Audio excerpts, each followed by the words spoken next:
Bom dia a todos, sejam bem-vindos à aula inaugural do nosso ciclo de seminários do Programa de Pós-Graduação em Química, no semestre 2 de 2021.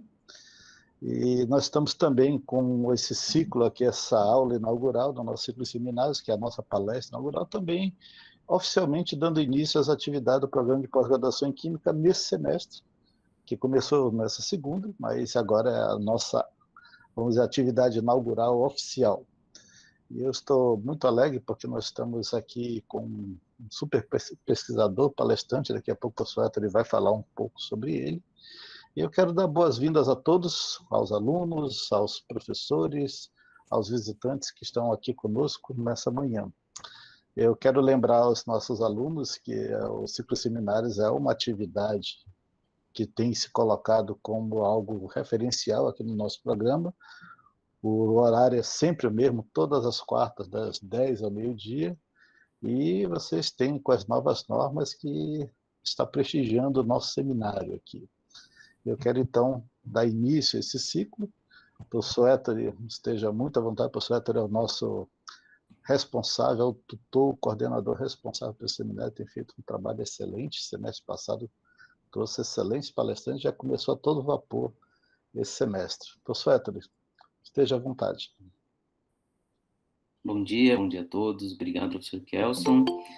Bom, hoje a gente tem um prazer enorme de receber o professor Tarsus Licurgo. O professor Tarsus é professor titular da Federal do Rio Grande do Norte e atualmente, desde 2020, é o coordenador do IPHAN, que é o Departamento de Patrimônio Imaterial do Instituto do Patrimônio Histórico e Artístico Nacional. O professor Licurgo, ele é formado em filosofia, direito, fez mestrado na ESSEX, doutorado em educação. E, professor, é um prazer recebê-lo aqui, ainda que virtualmente, no nosso programa. Por favor, fique à vontade para fazer a sua fala. Gostaria de iniciar agradecendo o convite, uma honra fazer parte desse momento aí, do programa de pós-graduação em Química da Universidade Federal do Amazonas, né?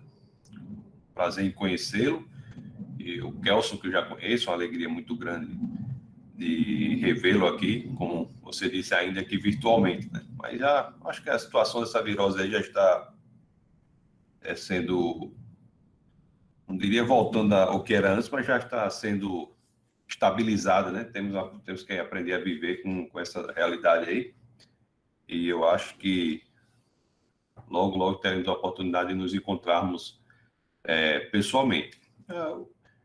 O professor Kelson, o programa pediu para que eu fizesse aqui uma apresentação, uma pequena palestra sobre algum tema relativo à ciência. Eu gostaria de falar sobre aquilo que considero uma grande revolução intelectual, né, no pensamento ocidental, e foi quando, pelo viés da matemática, que é aquela linguagem por meio da qual as demais encontram um substrato, uma subsistência, uma fundamentação, quando a matemática ela é abalada nos seus axiomas de certeza. Então, o que eu queria falar é que a solução que temos que dar, é uma reflexão que vamos ter sobre a solução que temos que dar, que temos de oferecer para esse grande dilema. Se nós pegarmos aí a história da humanidade, nós vimos que durante muitos e muitos anos tivemos na expressão da linguagem matemática um reflexo do que era o óbvio, um reflexo do que era a linguagem perfeita. O mundo, até final do século XVIII, era como uma máquina perfeita ali naquele momento do século XVIII, uma máquina perfeita, mas era uma máquina que não funcionava de qualquer forma. Ela tinha uma linguagem por meio da qual ela podia ser entendida, uma linguagem por meio da qual ela se expressava. E essa linguagem era a matemática. ponto de vista teológico, por exemplo, num modo de pensamento como esse, não havia espaço para Deus, né? Você acha, se o mundo era um sistema absolutamente perfeito, fechado, no máximo um espaço para um Deus que tivesse criado o mundo, mas não havia necessidade de interferência no mundo, porque a matemática, que era necessária, ela não poderia ser diferente, ela dava conta de todos os fenômenos. No máximo, havia uma saída aí para uma espécie de deísmo, com D de dado. Tudo ali no final do século XVIII, assim é que o pensamento, a história intelectual humana registra, né? Tudo parecia ser susceptível de explicação pelo método axiomático. De fato, se nós pegarmos aí a grande evolução das ciências naturais mesmo, pegarmos aí um grande cientista que eu considero, aliás, o maior cientista que já existiu, que foi o Isaac Newton. Nós pegarmos Newton, o trabalho intelectual de Newton é extremamente relevante no sentido de demonstrar que a realidade física parecia seguir a matemática. A física se comportava matematicamente. E isso era algo que tinha implicações intelectuais mais profundas, né? Conforme eu disse, se nós tínhamos a percepção de que o mundo real, o mundo natural, ele se comportava necessariamente de uma forma específica, que era descrita essa forma por linguagem axiomática, ou seja, de uma forma que não poderia ser diferente, a consequência disso era a ideia de que Deus não teria opção na criação do mundo. O mundo não seria possível senão se comportando de acordo com aquela linguagem que não poderia ser diferente, que era a linguagem matemática, o método axiomático. E o impacto intelectual da obra de Isaac Newton na história das ideias, na história intelectual humana, foi tão intenso, foi tão radical, que extrapolava mesmo os limites das ciências naturais, extrapolava os limites das ciências naturais. Ciências naturais se circunscreviam a um escopo de entendimento do mundo natural, como ele funciona, mas esse entendimento que Newton propõe de uma perfeição completa entre o mundo natural e a linguagem formal extrapolava esses limites e atingia, inclusive, outras áreas. Havia sugestões de que tudo no mundo poderia ser reduzido à explicação por meio da física universal. Havia uma física universal. E parecia um mundo perfeito. É claro que, do ponto de vista da construção intelectual, houve alguns embates intelectuais ou posições diferentes quanto a essa possibilidade de explicação de toda a realidade pelo mundo físico, né? Nós temos até um pensador que eu estudei com maior pormenorização muitos anos atrás, quando era mais jovem, que foi David Hume. Ele traz uma espécie de ceticismo, né? E ceticismo é uma palavra interessante, porque na realidade vem do grego skeptikos, que quer dizer aquele que investiga, né? E Hume ele traz uma visão diferente desse alicerce da matemática. Ele diz o seguinte: olha, a matemática, na realidade, ela não passa de uma expressão tautológica. Tautologia é o contrário de contradição, né? A matemática não passa de uma expressão tautológica. Não há, para Hume, não havia uma relação na natureza física real, não havia na natureza uma relação que fosse necessária. Essa ideia de necessidade, de que só poderia ser daquela forma, de que não poderia ser de outra, essa ideia de que o mundo não era contingente, era necessário, não decorria da matemática. A matemática era uma linguagem independente do mundo. As relações físicas na natureza para Hume não eram necessárias. E se as relações físicas da natureza não eram necessárias, nós não tínhamos como aplicar o método dedutivo ao mundo. Então, todas as ciências naturais, inclusive a química e todas as demais, elas procuram entender o mundo como uma expressão susceptível de dedutibilidade, de ser compreendida pelo método dedutivo. Mas se não era necessário o mundo real, ele não podia ser entendido dessa forma. Os eventos naturais não eram necessários para Hume e, portanto, as leis naturais também não eram. E se as leis naturais elas não eram necessárias, as leis naturais, não poderiam ser conhecidas pelo método axiomático que pressupõe a necessidade relacional no mundo real. Então, o que acontecia é o seguinte: nós temos o mundo real e tinha o substrato da matemática. O que Newton havia feito era dito que o mundo real encontrava correspondência perfeita na construção da linguagem matemática. Se Deus criou o mundo, ele não teria, trazendo, né, a posterior frase de Einstein, né, fazendo uma referência a ela. Se Deus criou o mundo, ele não teria opção na criação desse mundo. Esse mundo só poderia ter sido criado matematicamente. Esse mundo só poderia ter sido criado matematicamente. Mas David Hume, ele diz, não é assim. A matemática, ela é uma linguagem independente. Uma linguagem, a matemática, ela é uma construção intelectual. Então, o critério de necessidade não está no mundo real. O critério de necessidade está na linguagem formal, na linguagem matemática. E, por isso, não haveria como intelectualmente nós defendermos, não haveria como nós pudéssemos defender que havia no mundo real que vocês na química estudam, os físicos estudam, não havia no mundo real a possibilidade de dizermos que ele se comportava pelo método axiomático. Não havia como dizer isso. Era uma expectativa apenas. Tudo isso era da matemática.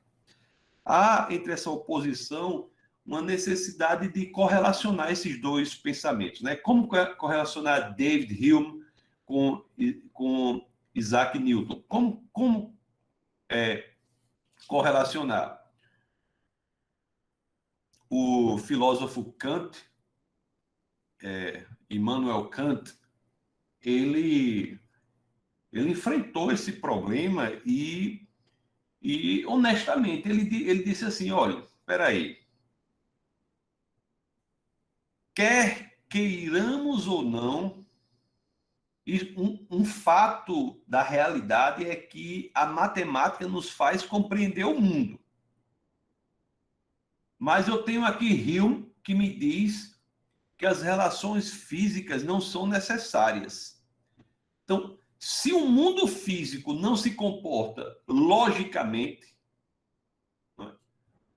se o mundo físico não se comporta logicamente e o elemento racional lógico unicamente está na matemática, tudo bem. Agora me explique por que esse elemento de construção intelectual lógico, que é a matemática, na história da humanidade, explica o mundo. Porque Newton, ele demonstrou isso. Por que há previsibilidade, controle do fenômeno por meio de leis matemáticas? Por que vocês, na química, têm uma forte expectativa de prever o fenômeno usando equações matemáticas, se a matemática é independente do mundo real? O que Kant vai dizer é o seguinte: talvez a solução seja a seguinte: não é que o mundo real tenha ordem em si. Nossa mente apreende o mundo desordenado, mas dentro de nossa mente nós criamos ordem para o mundo que em si é desordenado. A ordem não estaria no mundo físico. A ordem estaria na mente que percebe o mundo físico, na mente que interpreta o mundo físico. Isso aí é algo que não... O que Kant tinha que ter a percepção é que é algo que não respondia à questão inicial. Tudo bem, se o mundo real, físico, não tem ordem em si, mas a ordem está na mente que interpreta o mundo. Se a realidade física com a qual o químico lida é absolutamente desordenada, não há elemento necessário lógico entre a experiência do mundo real e o que o químico faz é nada mais do que dar ordem a uma desordem do mundo. Por que, a pergunta continua, por que a matemática insiste em descrever o mundo? Por que a matemática insiste em descrever o mundo? Não é?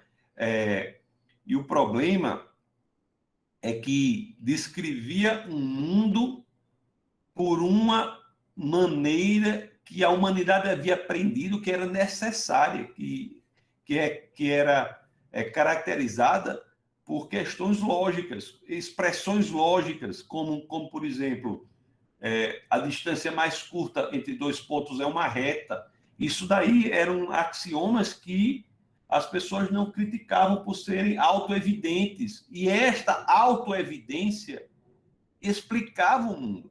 Então, querendo ou não, na matemática as pessoas encontravam uma segurança para poder descrever o mundo. A ciência tinha esses fundamentos da matemática, embora a história intelectual se surpreendesse, a história ficasse boquiaberta diante do fato do mundo real replicar a linguagem matemática e nós não vermos o mundo real em si uma ordem interna. Bom, século XIX começa com a grande revolução, um tornado, um terremoto, uma revolução sem precedentes na história intelectual humana. Eu considero a maior revolução intelectual humana no que diz respeito à questão da sustentabilidade da ciência. É que entram em cena as chamadas geometrias que são construídas com base em assunções que são contrárias ao senso comum. A matemática passa a se expressar de forma diversa do que se expressava antes. Então, nós temos com Gauss, Riemann, Lobachevsky, nós temos adventos de geometrias chamadas não euclidianas. Por exemplo, a geometria riemanniana, ela dizia que não há linhas paralelas sobre um determinado ponto que seja dado. A geometria de Lobachevsky dizia que há infinitas linhas paralelas sobre o mesmo ponto. Então, assunções absolutamente inconciliáveis entre si passaram a dar sustentáculo à construção intelectual de modelos formais diferentes, que eram inconciliáveis entre si. A matemática que explicava o mundo havia sido atacada e seus fundamentos destruídos. A geometria euclidiana, que era tida como uma das expressões mais fortes da autoevidência, não mais se sustentava, porque você tinha agora um rol, uma quantidade de geometrias que poderiam ser escolhidas, assim como você tem diversos produtos na prateleira do supermercado. Então, o advento das geometrias não euclidianas foi uma revolução imensa. uma revolução impressionante. Foi uma revolução que fez com que houvesse um divórcio jamais pensado antes, que foi o divórcio entre o que era uma verdade física e o que era uma verdade matemática. E o pior é que essa separação da contraparte formal da própria teoria se dava a partir da própria contraparte formal. É como se as equações que vocês estudam e usam para defender o fenômeno químico passam a ser apenas uma opção entre diversos sistemas inconciliáveis entre si. Então, você não tem mais a ideia de que, descobrindo a lógica matemática ou desenvolvendo um sistema matematicamente perfeito, ele, por alguma razão, replicará na descrição do mundo. Agora não. O sistema formal, ele é também contingente, ele podia ser diferente. Qualquer sistema formal pode ser construído desde que nós busquemos uma consistência interna. A matemática abandona a possibilidade de ser um ator privilegiado na correspondência com o mundo real e passa a voltar-se a si mesma, não é? A se ensimesmar, porque passa a procurar não mais um mundo externo que ela explicará, mas passa a procurar unicamente a consistência interna. Não sei se eu consegui passar essa parte para vocês, mas isso é uma revolução sem precedentes, é uma revolução única. Não é apenas uma mudança de paradigma, é dizer que, seja lá qual for o paradigma, a escolha desse paradigma não tem critérios. Por quê? Por que vamos escolher um critério? Por que vamos escolher um modelo de matemática? A autoevidência da geometria euclidiana, ela foi quebrada porque havia possibilidade de construção de geometrias não euclidianas agora. Então, os modelos formais matemáticos, eles poderiam dar sustentação à realidade. Aqui, claro, volta-se a questão de Deus. Se a necessidade, e necessidade é dizer, a ideia de que não poderia ser diferente. Se a necessidade não está relacionada à verdade, ou seja, o que eu quero dizer é o quê? Se a verdade, o estudo científico, o entendimento do mundo científico não está mais relacionado à necessidade do sistema formal, à necessidade do axioma, o que passa a nos garantir que o mundo real é construído racionalmente. Você, quando faz química, vocês são pesquisadores de química, pesquisadores qualificados de química, de ciências naturais.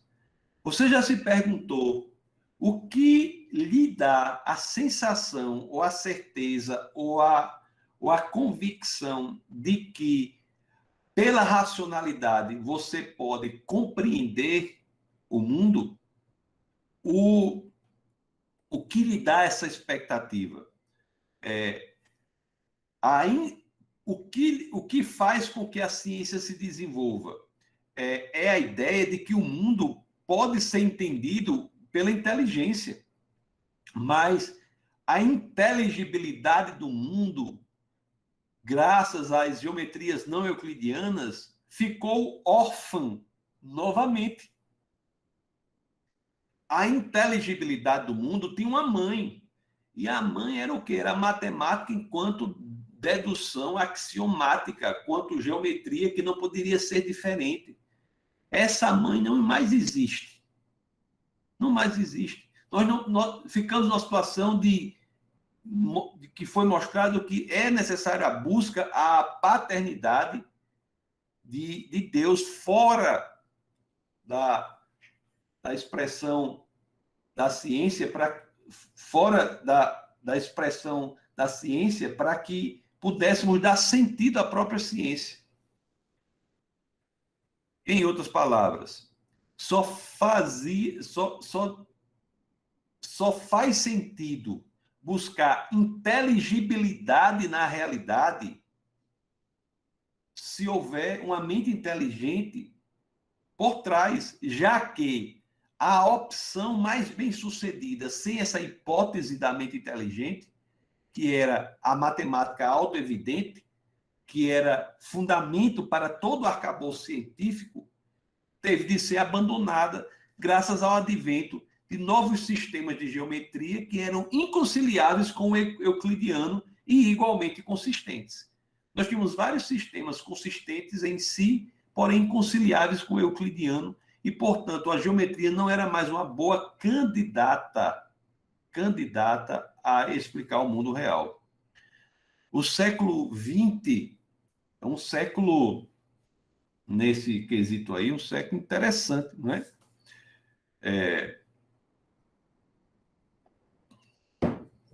A mente das pessoas, e até hoje muitos são assim, começou a ser formada pela ideia do abandono completo de correspondência com o mundo. O químico, ele faz a experiência, faz os cálculos da experiência, sem saber por que aqueles cálculos se correlacionam com a experiência empírica. Sem saber por quê. A correspondência da ciência com o mundo real teve a sua necessidade jogada fora. Não era necessário haver essa correspondência, era uma aposta. O cientista se tornou um apostador. Ele fazia a contraparte formal, os cálculos, e tinha uma grande aposta de que aquilo funcionasse, mas não sabe nem por que funciona. E para que essa tensão não o destruísse, a ciência se volta à investigação interna da teoria, passa a pensar e a desenvolver a questão da consistência interna dos sistemas formais e não mais da correspondência.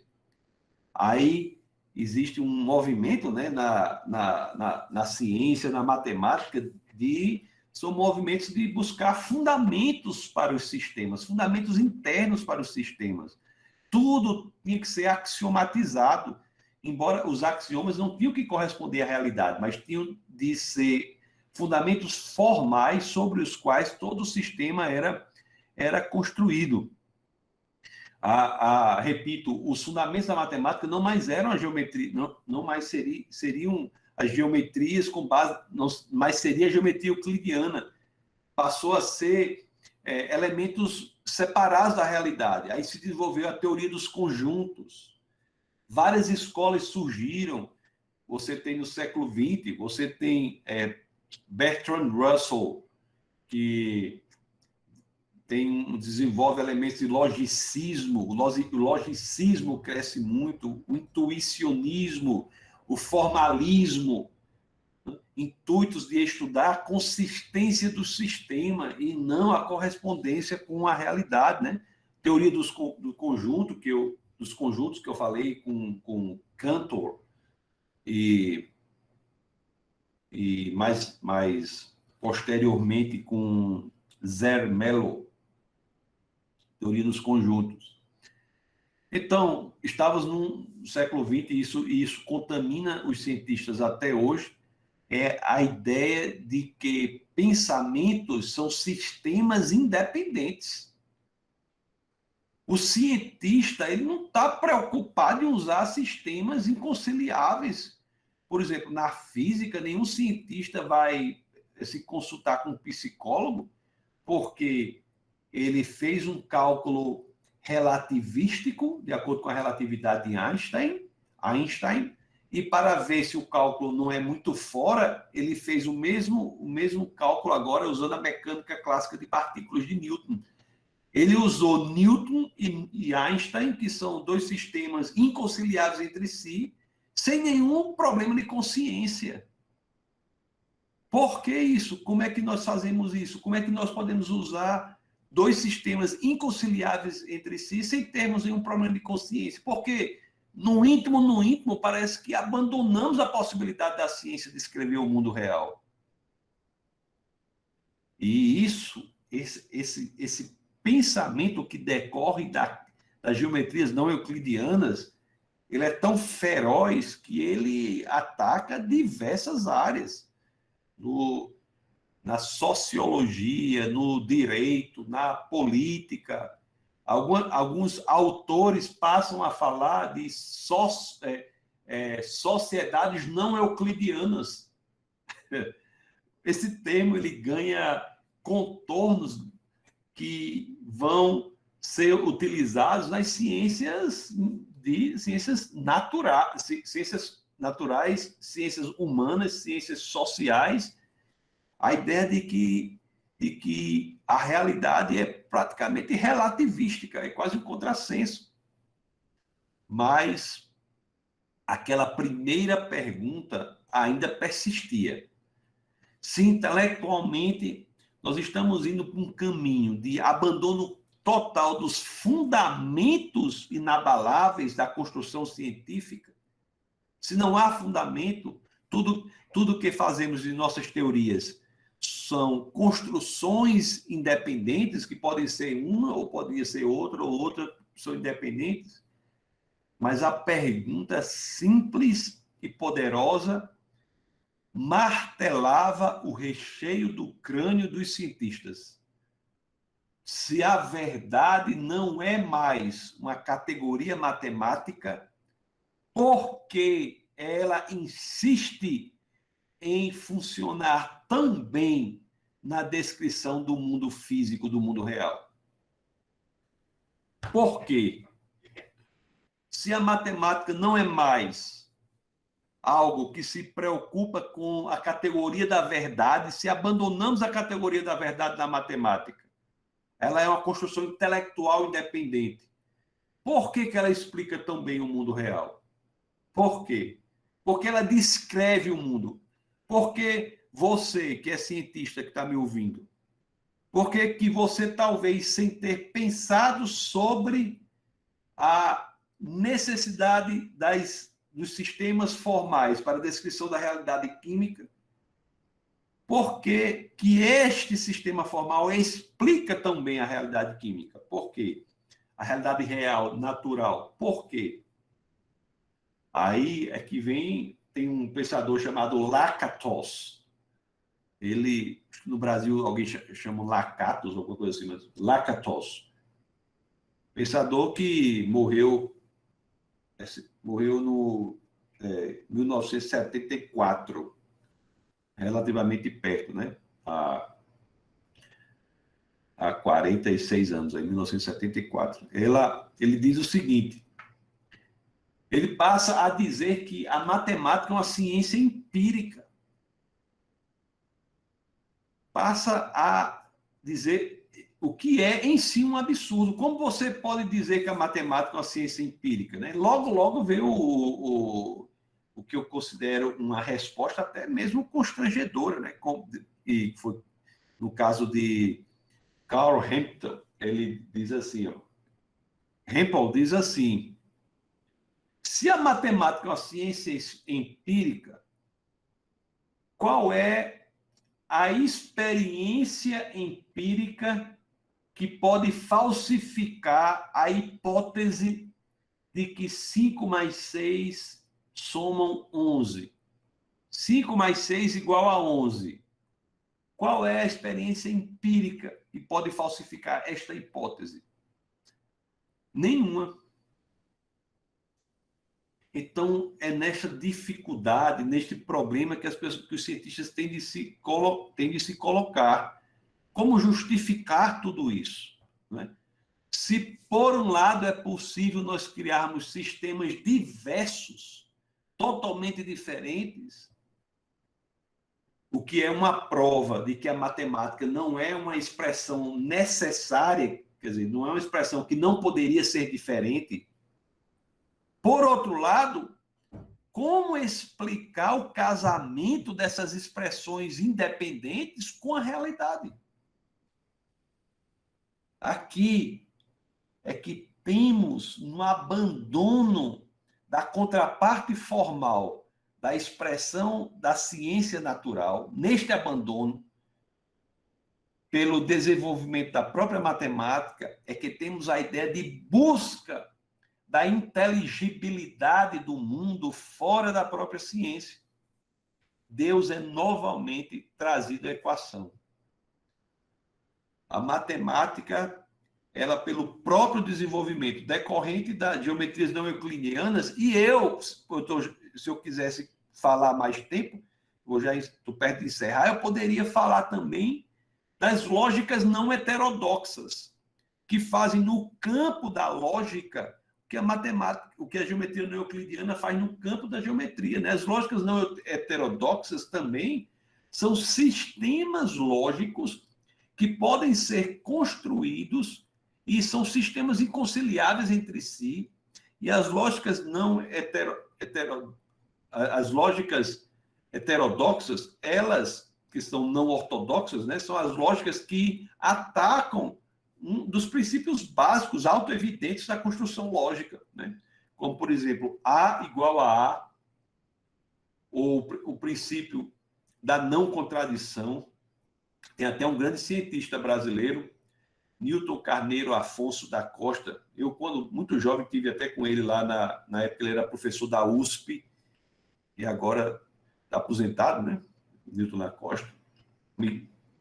Está com uma certa idade, mas está aposentado. Newton Carneiro da Costa, ele foi um dos criadores das lógicas paraconsistentes. São lógicas que trabalham com o princípio da contradição sem que o sistema seja trivializado. Então, assim, a matemática ela passa a ser um rol de possibilidades. Então, ela não é necessária. Mas como explicar? Essa é a resposta para o cientista, o filósofo da ciência, o pensador da ciência. Como explicar o casamento dela com a realidade? Aí que Deus é trazido de volta à equação. Se a matemática, claramente, ela os sistemas matemáticos não são provados como necessários, se o sistema matemático poderia ser de uma forma ou da outra, a esperança que temos do mundo se comportar matematicamente, e essa esperança todos vocês têm aí, todos que trabalham com ciência têm, é uma fé, a esperança de que o mundo se comporta matematicamente, só encontra racionalidade. A esperança de que o mundo se comporta matematicamente é uma fé. Agora, para ser uma fé racional, ela tem de pressupor que o mundo é construído inteligentemente, por uma mente inteligente. Você pode tirar essa percepção da fonte da construção do mundo e dizer, não, eu tenho essa fé de que o mundo é... Você pode dizer, eu sou cientista, eu tenho fé de que o mundo é inteligível, é suscetível à compreensão pela inteligência e por isso eu faço ciência. Aí a pessoa pergunta, mas por que o mundo é assim? Aí você diz, isso aí eu não quero saber não, isso aí é uma fé. Não, tudo bem. Aí você tem um tipo de fé que não é racional. Mas para essa fé ser racional, você tem que responder a pergunta, qual é a causa da inteligibilidade do mundo? Já que a matemática, como fonte dessa inteligibilidade, foi abandonada pelas geometrias não euclidianas, já que sistemas matemáticos poderiam ser diferentes. Aí é que temos que dar o salto e entender que a hipótese mais razoável de explicação da inteligibilidade do mundo sobre o qual o cientista se debruça é que ele foi feito por uma mente inteligente. E Deus volta à equação quando nós nos aprofundamos. A matemática, ela não mais é uma candidata bem-sucedida em fornecer a verdade, né? Ela passa a ser, na realidade, um produto como aqueles que estão na prateleira do supermercado. E a verdade necessária, que não é mais uma verdade que poderia ser de outra forma, aquela fonte da verdade imutável, volta a ser Deus. Então, a geometria não euclidiana, meus amigos, professores de ciência e pesquisadores, cientistas em geral, a verdade ela é algo que busca fora dela mesma, né, fora do próprio sistema, a sua fonte. E é interessante que a gente falou aqui mais da matemática, que é a contraparte formal de todas as expressões, né, científicas, mas a própria ciência acompanha isso, né? Você tem vários desenvolvimentos da ciência que mostram fragilidade na autossuficiência da própria ciência. Heisenberg, por exemplo, ele traz o princípio da incerteza, deixa de ser algo que denota dúvida e passa a ser uma categoria científica. Já pensou quão poderoso isso é? Nós temos a incerteza como uma categoria científica. Categoria científica. Nós temos, com outra, seria o tema de outra palestra, mas com Gödel, você tem na sua formulação da incompletude dos sistemas a percepção de que é necessário que você saia do sistema para buscar elementos de veracidade e fundamentalidade. Então, tudo de acordo com essa construção intelectual que diz que o sistema por si só não é susceptível, a matemática por si só não é mais uma candidata para o fundamento.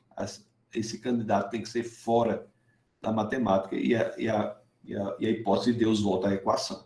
Então, são com essas palavras que eu gostaria de fazer essa reflexão com vocês, e não sei se há tempo, se houver, abrir aqui para, não sei o que o professor Kelson deseja, mas abrir aqui para que nós possamos, eventualmente, bater um papo aí. Então, muito obrigado. Muito obrigado, professor, pela fala. Excelente conversa. E, mais do que depressa, vamos abrir, sim, para comentários, perguntas. Fiquem à vontade, gente.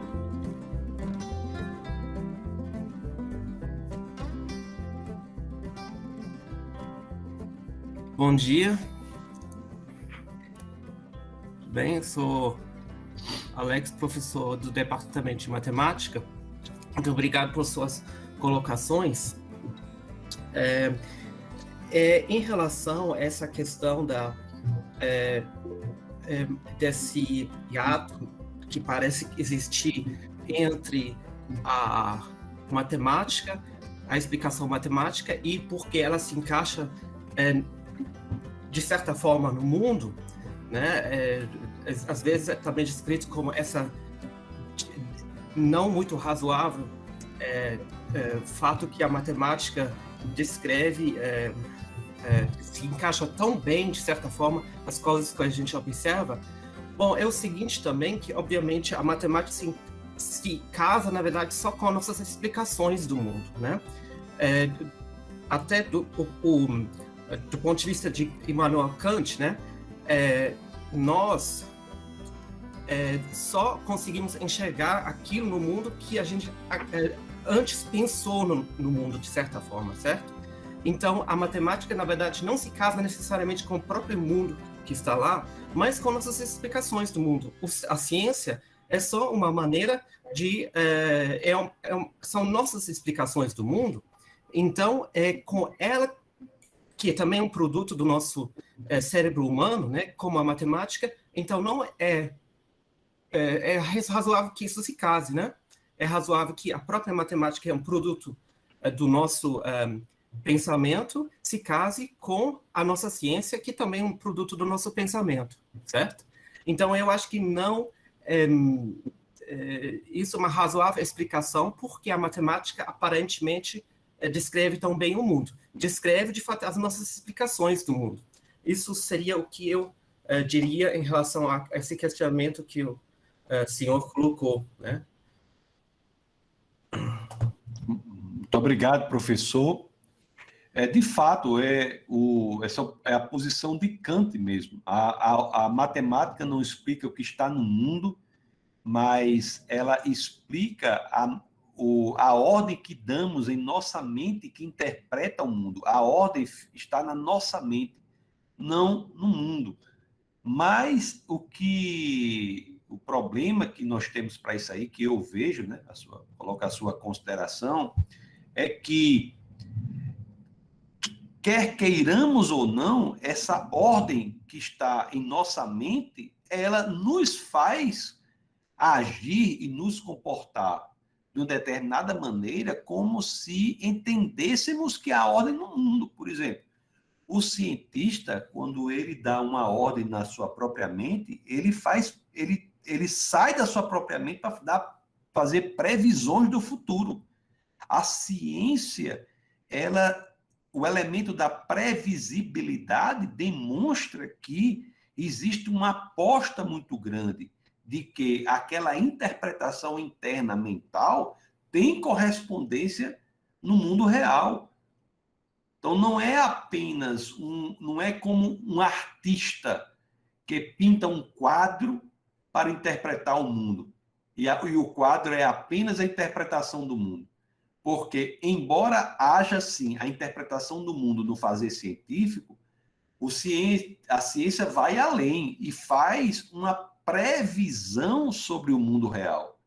Não é? Então, eu acho que o problema do pensamento de Kant, que é um pensamento que caracteriza a fenomenologia, né? Que a realidade é o fenômeno, sim, a realidade em si ela não é tocada, é o fenômeno. O problema é que os cientistas não se comportam assim. Os cientistas se comportam sem saber exatamente como, mas se comportam sem saber o porquê, mas se comportam com uma fé muito grande na previsibilidade do mundo real. Então, assim, os investimentos, as bolsas, os investimentos de grandes empresas na ciência pressupõem que o cientista vai fazer algo mais do que criar uma construção interna mental de interpretação. Não, eles pressupõem que haja algo que controle o fenômeno no futuro de uma determinada forma. Então, esse eu acho que é o grande problema para o pensamento kantiano, né? Esse é o grande problema para o pensamento kantiano. E é por isso que esse assunto é tão interessante, né? Muito obrigado por sua colaboração, sua intervenção, né? Mas eu acho que Kant ele não se mantém pelo imperativo da realidade, quando a realidade ela é previsível de alguma forma pela ciência. Então, eu acho que esse é a grande dificuldade para a manutenção do pensamento de Kant. Obrigado, professor Alex, participação. Mais alguém gostaria de fazer perguntas, comentários? Professor Tassos, basicamente o que o senhor está falando é que realmente há quase que uma dissociação entre o fato real e um modelamento matemático que nós temos hoje a partir de geometrias não-euclidianas, né? E isso, alguém pode pensar assim, não, mas isso é coisa de filosofia e matemática, não é uma coisa que nós temos a ver, nós químicos. Mas, incrivelmente, essa discussão ela está muito viva para nós na área de química, principalmente na minha área, que é de mecânica quântica molecular. Quando nós começamos a estudar a estrutura da matéria e começamos a fazer as novas modelagens dessa realidade, nós começamos a usar algumas abordagens não muito euclidianas. E aí nós chegamos a uma interpretação da estrutura da matéria que ela não bate com o nosso senso do cotidiano. E ela começa a apresentar fatos que são bizarros, que são até fatos paradoxais entre si. E é uma discussão que nós temos há mais de um século sobre o que nós estamos estudando em termos da estrutura da matéria. É uma modelagem matemática que está dentro do real, ou é apenas uma abstração que não tem nada a ver com a realidade? Isso é uma coisa tão perturbadora para nós nessa área que o Werner Heisenberg fez o famoso princípio da incerteza. Ele já comentava isso daí na década de 40, ele dizia o seguinte, nosso conceito de realidade objetiva, olha como ele diz, nosso conceito de realidade objetiva evaporou-se na matemática, que não mais representa o comportamento das partículas, mas representa o nosso comportamento, nosso conhecimento desse comportamento. É basicamente a discussão aqui, né? E num outro momento ele diz o seguinte: medições e observações de laboratório são reais, mas os átomos ou as partículas elementares não são tão reais. Aí é para fundir a cuca, né? Ele diz assim: eles formam um mundo de potencialidades e possibilidades ao invés de um mundo de coisas ou fatos. Olha, para nós é muito complicado, porque ele está dizendo: olha, eu sou da química, eu trabalho com átomo, trabalho com matéria.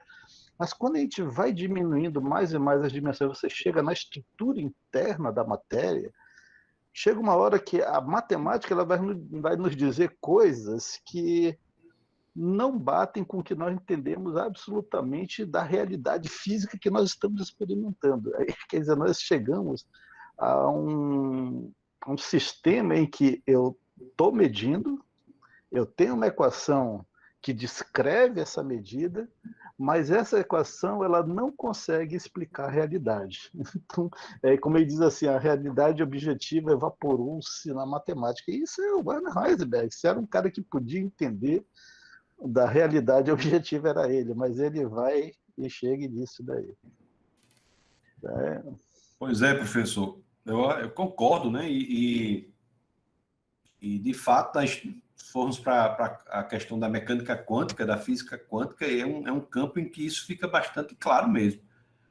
É como eu disse aí, a física, a ciência natural, em determinado momento, ela abre mão da ideia de que, se conhecermos todas as variáveis, podemos determinar o futuro, né? Então, é por isso que a saída para isso aí foi a adoção de uma visão probabilística das coisas. Então, a probabilidade é a saída intelectual para o fracasso do determinismo estrito. Então, por isso que a mecânica quântica se comporta... É nesse contexto que Heisenberg cria o seu princípio da incerteza. E esse princípio, se nós pensarmos sobre ele, ele é realmente radical. Porque é como eu disse aqui, é a primeira vez na história da ciência em que a incerteza deixa de ser a esperança da descoberta futura. Quando nós tínhamos incerteza, nós buscávamos explicar aquilo. Buscávamos sair da incerteza. Mas com Heisenberg, não. A incerteza deixa de representar a esperança de uma explicação futura e passa a ser, em si, uma categoria científica. A ciência que construímos trabalha com a incerteza como uma categoria da ciência. Isso é radical, né? Já que o senhor falou de probabilidade, Wigner, que também é um dos grandes da quântica, ele diz assim: toda informação que as leis da física nos fornecem são conexões probabilísticas entre eventos, mas não são realidade diretamente observável, e a gente pilha com uma coisa dessa. E agora, se formos pensar mesmo, essa questão de probabilidade é loucura, né? É loucura. Essa é a crítica que Schrödinger faz à escola de Copenhague. Então, a crítica que Schrödinger faz à escola de Copenhague é exatamente demonstrar: espera aí, vocês estão usando probabilidade e incerteza como categoria científica, mas isso é uma loucura. O gato de Schrödinger, que a gente brinca tanto com ele, né? É Schrödinger dizendo: ei, pessoal da escola de Copenhague, o meu gato aqui, ó, tá na caixa, ele tá nem morto nem vivo, ou tá morto e vivo até que você faça a experiência de verificar, né? Verifica a experiência. Isso nunca vai deixar de ser um pensamento absurdo. Um gato não pode estar vivo e morto.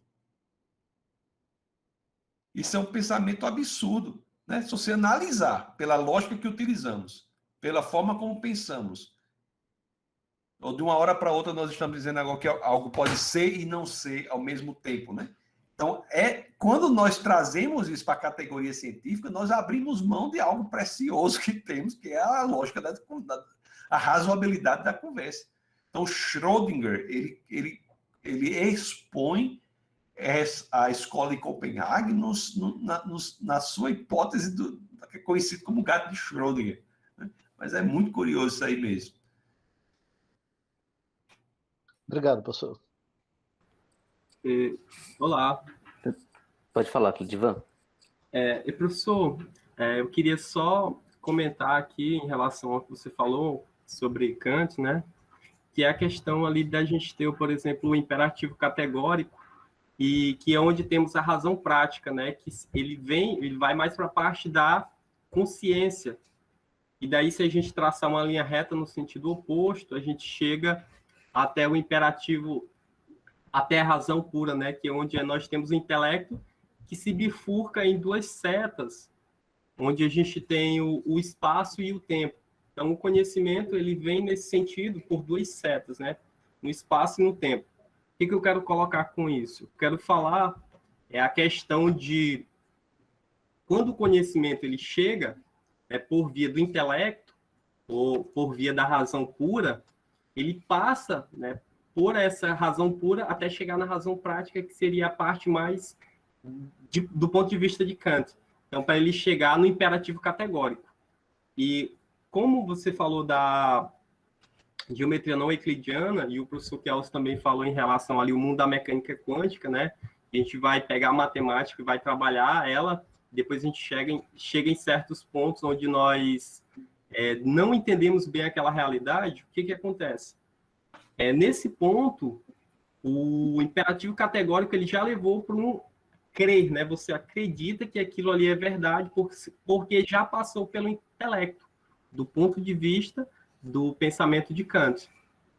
E, nesse sentido, quando a gente pega a geometria euclidiana, um exemplo prático dela aí seria a teoria das cordas, que é a gente pega o espaço multidimensional, que a gente não consegue ver esse espaço, ele transpõe, né, as 3 dimensões, e do ponto de vista da teoria das cordas, ali ele vai tentar explicar o mundo em 10, 11 dimensões, que é uma coisa que a gente não consegue ver.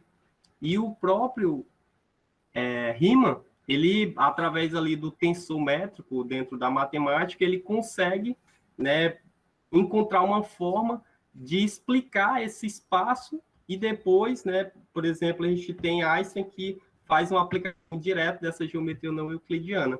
Então, eu acredito muito na questão de que, primeiro, a gente conhece o fato via sentido e tempo, ou através do intelecto, que é a razão pura, e depois disso, né, a gente passa para o imperativo categórico, que seria a razão prática, que está no mundo aí mais do crer, né, da consciência.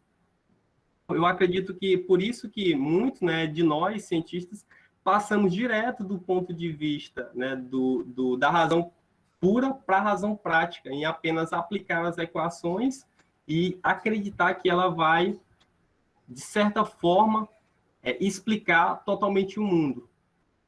Eu queria só agradecer pelo professor, pela ótima palestra, e queria deixar esse comentário. Obrigado. Obrigado pelas palavras. Assim, tem várias observações aí que eu vejo algumas situações assim. Por exemplo, teoria das cordas. Qual é a evidência científica, empírica que temos que isso tem alguma realidade? Que isso é fato? Qual é a experiência que temos que diz que a teoria das cordas é uma hipótese minimamente plausível? Nenhuma experiência. Assim, então é uma fé irracional. É uma fé irracional. Teoria, né? Então, assim, o fato de nós termos, embora eu também discorde dessa definição de razão prática em Kant, que a razão prática em Kant é tentar reduzir os elementos éticos a elementos racionais. O imperativo categórico diz que se você horizontalizar a ação, ela será ética se ela não destruir a si própria. Isso é o imperativo categórico kantiano. Mas eu quero dizer assim, às vezes, por exemplo, se a pessoa diz teoria das cordas e tem alguma sensação de que essa teoria ela pode ser verdadeira, eu queria saber por quê. Porque não tem nenhuma experiência minimamente real que possibilite. A existência de teoria das cordas é o quê? É um fruto das geometrias não euclidianas, que demonstram que nós podemos criar teorias diferentes e buscar a consistência delas. A relatividade é um outro exemplo, mas só que é bem sucedido. A geometria por trás da relatividade é uma geometria não euclidiana, é a geometria riemanniana. Mas o problema é que começou a funcionar. Começou a dar certo. E a pergunta continua, por quê? Se temos a mecânica clássica de partículas, que usa a geometria euclidiana, e temos a relatividade, que usa a geometria riemanniana, né? Não só ela, usa as 4 equações de Maxwell, etc., mas usa a geometria não riemanniana. Mas por que essa funciona? E essa aqui também? Então, são questões que representam o abandono do intuito da verdade na contraparte formal da expressão científica. Mas muito obrigado pelas colocações, né? Mas demonstra realmente o mundo como está hoje, né? O mundo está assim. Então,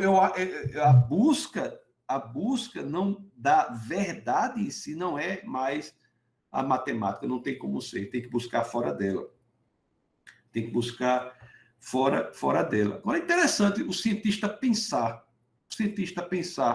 o que é o meu fazer científico mesmo. O que é que eu faço? Né? Porque eu faço uma experiência. Olha, uma coisa simples assim. Por que as leis da química que você utiliza aí em Manaus, você tem expectativa de que elas funcionem nos Estados Unidos, na Coreia do Sul? Por que as que funcionam, as leis naturais que funcionam hoje, nós temos a expectativa que elas funcionarão amanhã? Então, quando a matemática é desmoronada, todas essas questões têm que encontrar o fundamento fora da própria ciência. É aí que tem a hipótese de Deus volta a questão, né? Mas é isso aí. Obrigado, Cleidivan. Professor Alex? Então, em relação à história da matemática, queria ainda fazer alguns comentários, né? Até na época de Newton, né, se trabalhava com infinitesimais, que, na verdade, incomodavam naquela época e não correspondiam aos padrões de rigor, né, daquela época, e teve um grande trabalho em expulsar eles da matemática, né? Então, até naquela época, de certa forma, matemática não era visto assim, realmente casava muito bem com a física newtoniana, mas de certa forma teve essa consciência que existiam certas coisas meio, talvez até inconsistentes na matemática, as pessoas passaram por cima.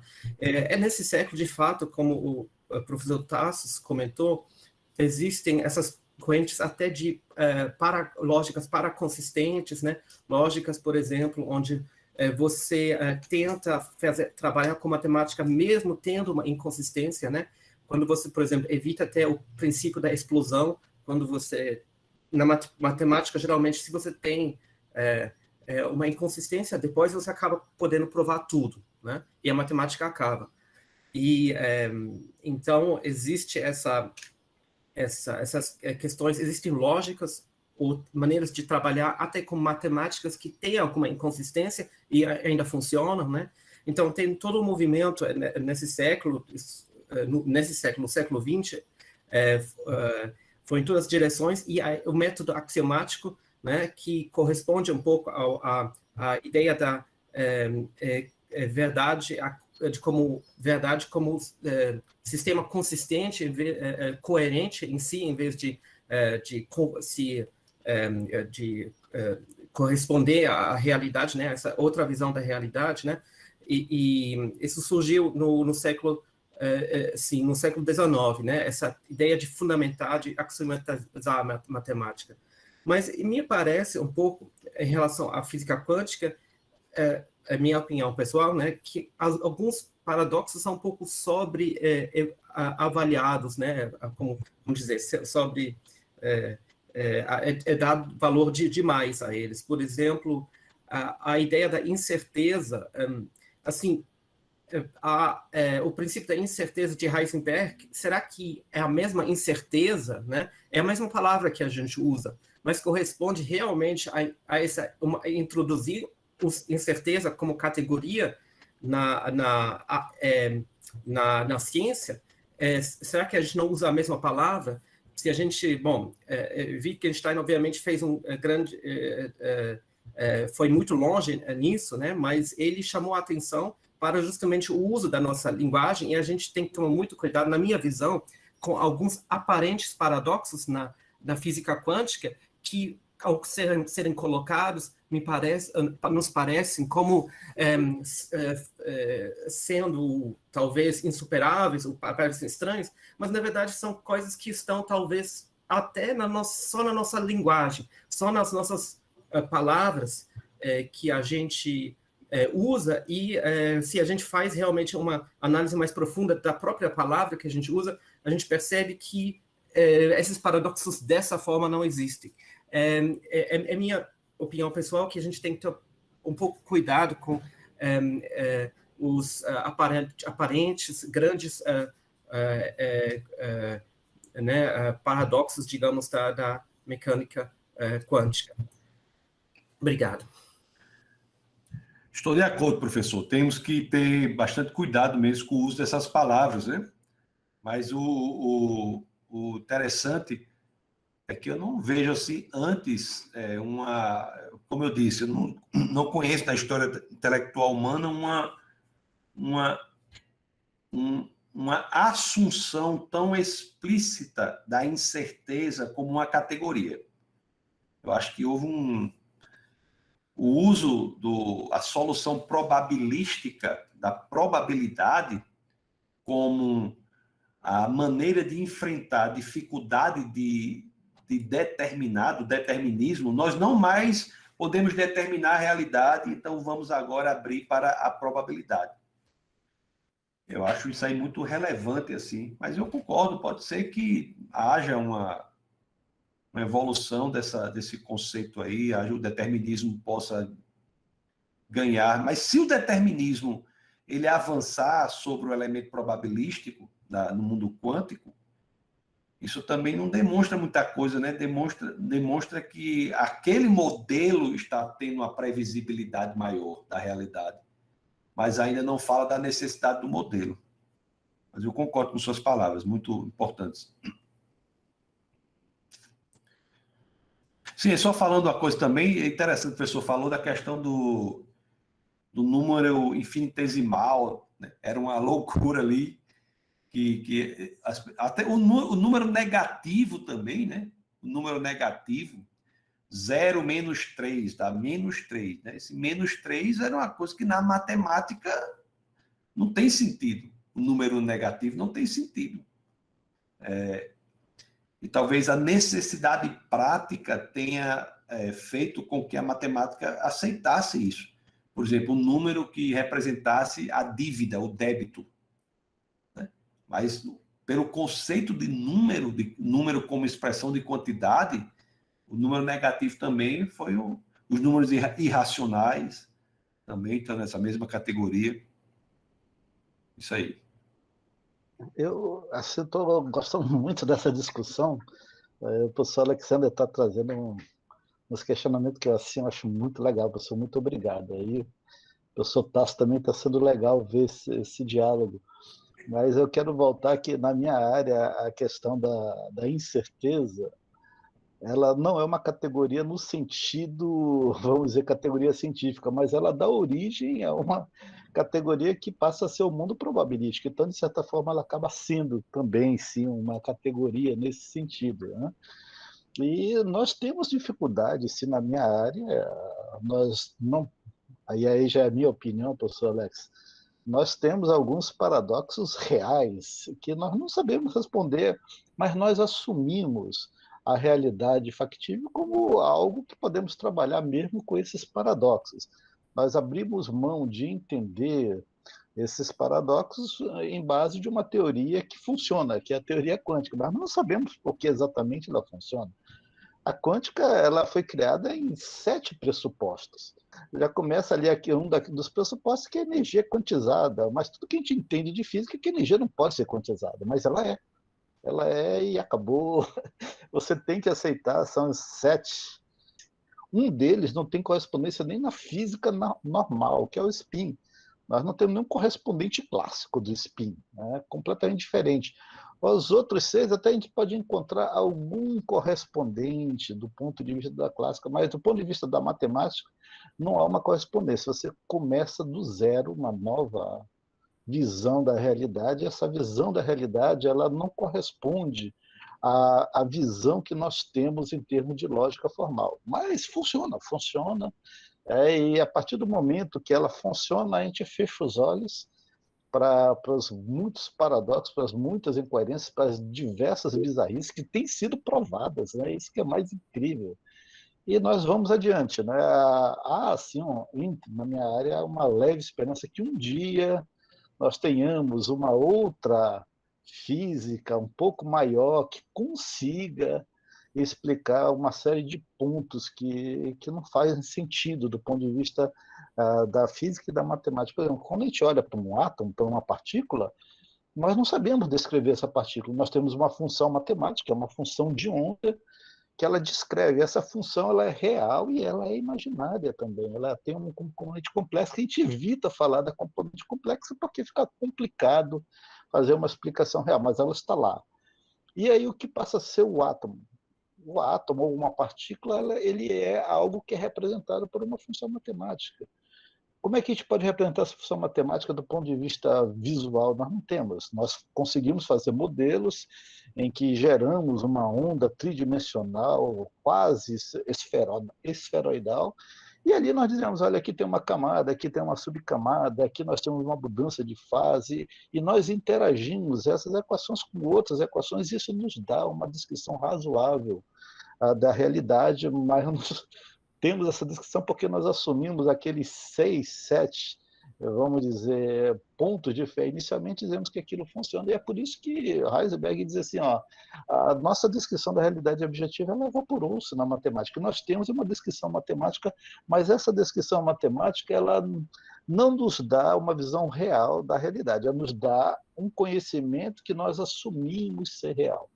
É uma coisa assim que dá para a gente juntar o pessoal da matemática, a física, o professor Tasso da filosofia e conversar por horas aqui. Mas obrigado, professor. Obrigado, professor Alex. A gente entra nessa tristeza da verdade pragmática. Não é? Eu tenho eu fiquei curioso aqui, eu acho que o professor Alexander, ele fez uma correlação com Wittgenstein. Queria, se for possível aí, se o professor pudesse elaborar com o primeiro, com o segundo Wittgenstein, qual foi essa relação? Fiquei curioso nessa relação aí. Sim, é isso mesmo. Seria com o segundo Wittgenstein. Bom, ele tem essa terapia da linguagem, de certa forma, né? Se você leva o pensamento obviamente, o segundo Wittgenstein completamente é o melhor crítico do primeiro Wittgenstein, né? O primeiro Wittgenstein, né, até quase é um grande nome da filosofia analítica já, né? E o segundo Wittgenstein, né, ele completamente criticou o que ele fez lá nos seus anos jovens. Agora, o segundo Wittgenstein promoveu essa terapia da linguagem, né? E se você leva o segundo Wittgenstein até as últimas consequências, você até dissolve muitos problemas da filosofia, né? Ele famosamente disse, né, que o significado das palavras está no seu uso, né? Então, de certa forma, ele está dizendo que uma palavra como mesa, o significado, né, está no mesmo patamar, né? Então, de certa forma, algo que você acha bastante concreto e algo bastante abstrato, né? Ele está dissolvendo tudo isso, né? Mas, assim, claro que se você leva às últimas consequências, você consegue, né, dissolver grande parte da filosofia. Mas eu acho que, segundo Wittgenstein, talvez tem que tomar um pouco com cuidado, porque senão né, mas ele está trazendo coisas interessantes, pensamentos interessantes, e, inclusive, tem um movimento da linguística cognitiva. Eu estou interessado nisso porque existe um linguista americano que está estudando a linguagem metafórica da matemática. O que, de fato, estamos pensando quando a gente faz matemática é toda uma outra abordagem, né? Por meio da linguística e psicologia. Mas, de certa forma, as palavras, temos que fazer uma análise cuidadosa, né? Eu acho que em alguns momentos. Agora, eu gostaria de me permitir comentar o que o professor Kelsen falou agora. Assim, a gente está falando muito de mecânica quântica, né? Que com os seus as coisas estranhas, esses pressupostos, mas eu acredito, né? Olhando um pouco a história da física, até a própria teoria de Newton introduziu um conceito bastante também estranho, o próprio conceito de força, né? Porque antes estava até quase bem explicado na teoria aristotélica, o lugar do fogo está lá em cima, por isso que o fogo vai para cima, o lugar natural da pedra está lá embaixo, por isso que vai lá embaixo, então estava tudo organizado.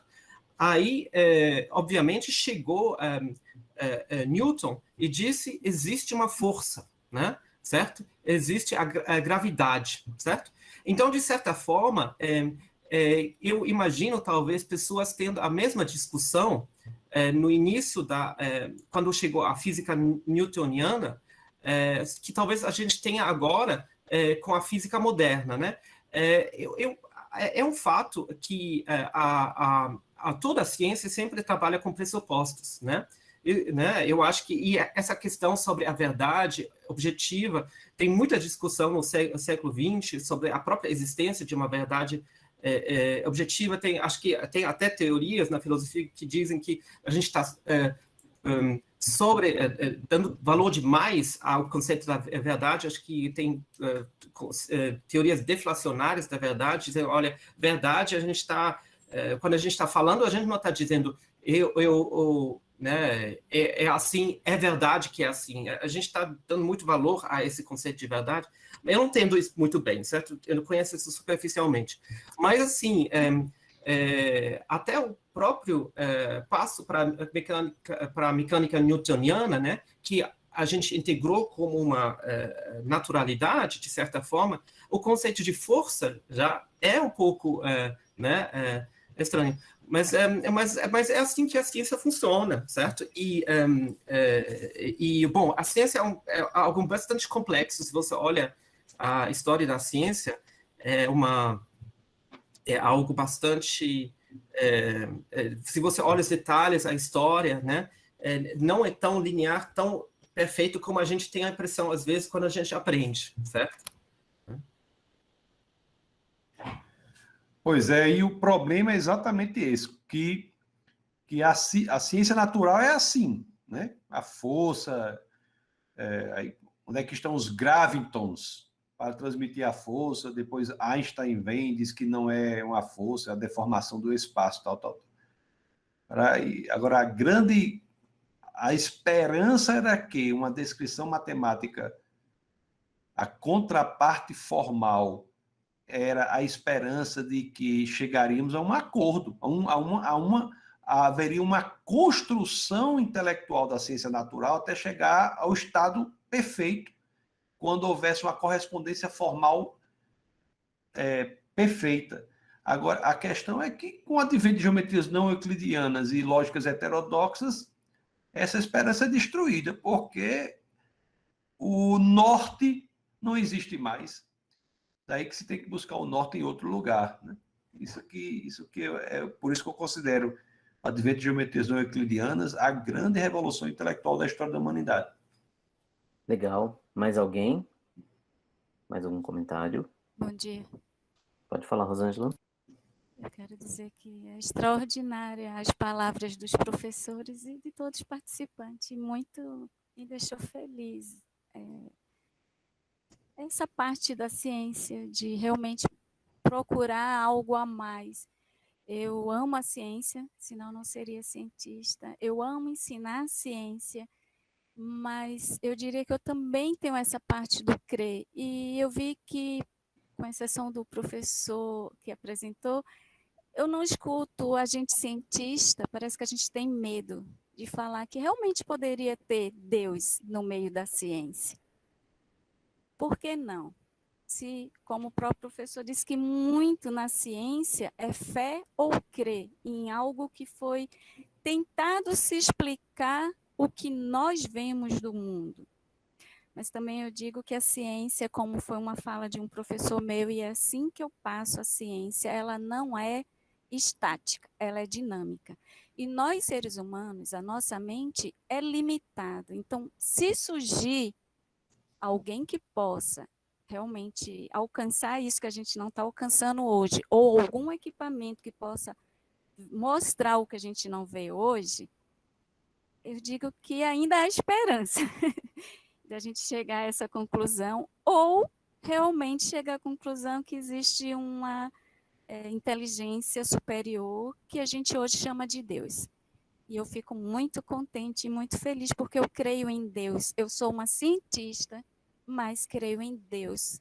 E não nego as duas coisas. Para mim, elas coexistem junto. Obrigada pela palestra de hoje, foi maravilhosa. É interessante que isso é um tema, eu acho que mais no Brasil, em alguns lugares também, é um tema realmente um pouco delicado no ambiente científico. Mas não deveria ser, né? Eu tenho dito em vários lugares, a própria existência da universidade está fortemente correlacionada à existência de, até mais, não só o teísmo, mas propriamente ao cristianismo. Eu tenho dito, Harvard, Princeton, Yale, Cambridge, Oxford, foram todas criadas como escolas cristãs.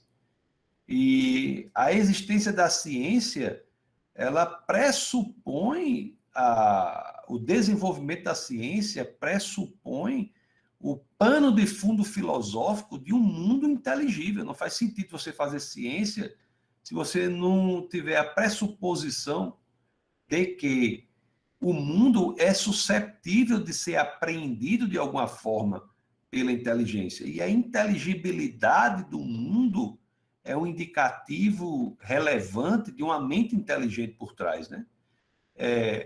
E esse negócio de cientistas e a questão de Deus tal, também na história da humanidade também, isso aí muitos cientistas criam em Deus e creem até hoje. Você pega o próprio Isaac Newton, sobre o qual falamos tanto hoje. Eu não sei, o Isaac Newton foi realmente um grande cientista. Eu considero o maior, né? Um grande cientista, eu considero o maior. Newton foi aquela pessoa que desenvolveu a ciência natural a um ponto que a matemática não dava conta, ele foi desenvolver a contraparte formal, a matemática. 200 anos depois de Newton, não tem muita coisa feita em matemática não, porque ele tinha feito tudo. E quantos daqui sabem que Newton escreveu mais sobre as escrituras do que sobre ciência? Newton escreveu mais sobre a Bíblia do que sobre ciência. Não estou dizendo que tudo que ele escreveu sobre a Bíblia é certo, não. Tem muita coisa lá que eu não concordo, não. Mas que ele escreveu mais, ele escreveu. Tem um projeto aí da Universidade de Oxford que disponibiliza a todos que queiram toda a literatura produzida por Newton sobre essa temática, né? Então, as duas coisas realmente andam juntas. Uma vez alguém perguntou para uma pessoa assim, e na ciência nós podemos falar sobre Deus? Eu digo, bom, a gente pode falar sobre tudo, né? Ver se tem evidência ou não. Se tiver evidência, é relevante. Deus explica esse fundamento de inteligibilidade do mundo, porque a matemática não consegue mais. Então, o fracasso da matemática é o fracasso também do intuito do homem de, pela sua racionalização, ocupar esse lugar de Deus. Ele não conseguiu, né? e volta à situação de Deus aí. Então, assim, acho interessante isso aí. A ciência moderna, ela aparece em países de matrizes cristãs, a ciência moderna. E não por acaso, porque são nesses países que tem um pano de fundo intelectual de que o mundo é feito de maneira ordenada, inteligível, e, portanto, o esforço nosso da inteligência tem a expectativa de, em alguma medida, ser bem-sucedido na compreensão desse mundo. Ok, mais algum? Obrigado, professor. Obrigado, Rosângela. Mais algum comentário, gente? Mais alguma pergunta? Senão, acho que a gente pode já ir caminhando para o encerramento. Passo a palavra para o professor Kelson e já aproveito e peço para todo mundo que puder abrir as câmeras, né, para a gente registrar uma foto do evento. Professor Kelson, com você. Foi uma palestra excelente. É daquelas palestras que você fica com 1000 ideias depois, muitos questionamentos também. E ciência é isso, é questionar as bases. Eu confesso que juntar filosofia, física, matemática e mais algumas coisas numa única palestra pode dar um pouco de indigestão. Mas foi excelente, professor Tassos. Muito obrigado por ter aberto um espaço na sua agenda. Eu sei que é muito ocupado. Agradeço a sua secretária também por ter liberado esse espaço para nós. E, havendo possibilidade, o senhor já tem um convite nosso para voltar aqui, falar de um outro tema. Com certeza vai ser interessante. Achamos o professor Alex também, da matemática, que se mostrou um filósofo também aqui, que é excelente. Meus queridos, aos demais, obrigado pela participação.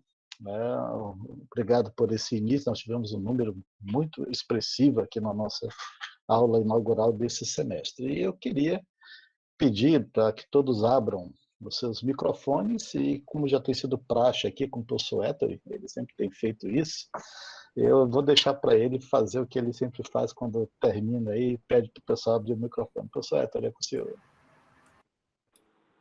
Vamos lá, gente. Acho que mais do que o microfone para bater uma palma virtual, né, nessa nova realidade, também quem puder abrir a câmera.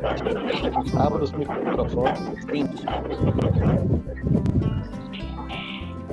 Bateu uma palma.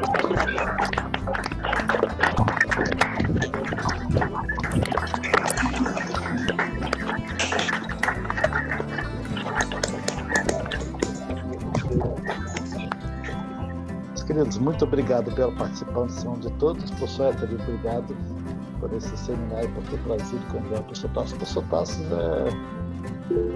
eu não sei nem como agradecer. Ok? Obrigado a todos. Obrigado, professor Tassos. Obrigado, Kelson. Até a próxima. Até a próxima.